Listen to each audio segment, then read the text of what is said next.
किसी का वायदा है चुनावी और चुनावी वायदा वो पूरा करते तो उसका स्वागत करेंगे।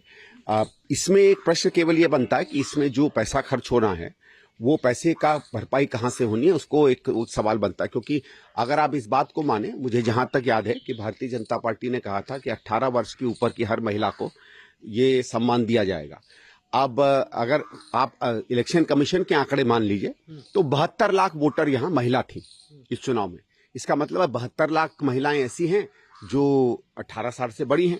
अब इन्होंने कोई ये तो नहीं कहा कि पैसे वालों को देंगे, किसको देंगे।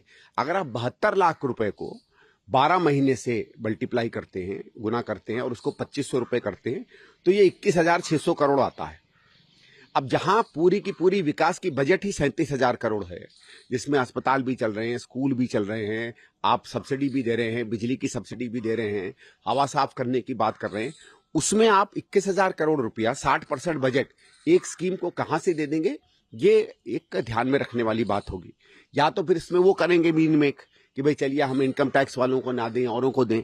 तो भी मैंने कैलकुलेट किया था कि अगर हम न्यूनतम भी अगर आप देंगे तो 40 से 45 लाख महिला बनती है, जो 12 से 13,000 14,000 करोड़ के करीब आकर बैठता है। इतनी बड़ी भी ये हम लोग अमाउंट कहां से निकाल पाएंगे। मैं आशा करूंगा कि दिल्ली सरकार ये पैसा जो निकालेगी उससे विकास कहीं कॉम्प्रोमाइज ना हो। सर, आम आदमी पार्टी ये कहती रही कि बीजेपी आते ही बंद कर देगी। बीजेपी की तरफ से 250 मोहल्ला क्लिनिक बंद किए गए। कहा गया स्वास्थ्य मंत्री की तरफ से कि ये कागजों पर चल रहे थे। ये कागजों पे तो बल्कि इससे ज्यादा चल रहे थे।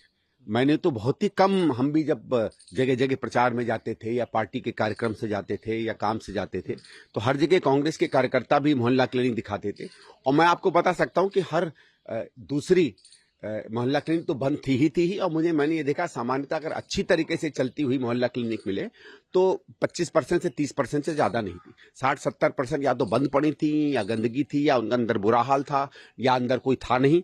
तो ये तो इससे ज्यादा थी। बात सही कह रहे हैं कि अगर बंद है वो बंद करवाएं। लेकिन मैं भारतीय जनता पार्टी से जो सवाल पूछना चाहता हूं कि आपकी एक रिपोर्ट आई थी, एलजी साहब ने जो करवाई थी, वो मोहल्ला क्लिनिक के अंदर के व्याप्त भ्रष्टाचार की भी थी, उस पर भी जरूर इंक्वायरी करवाएं।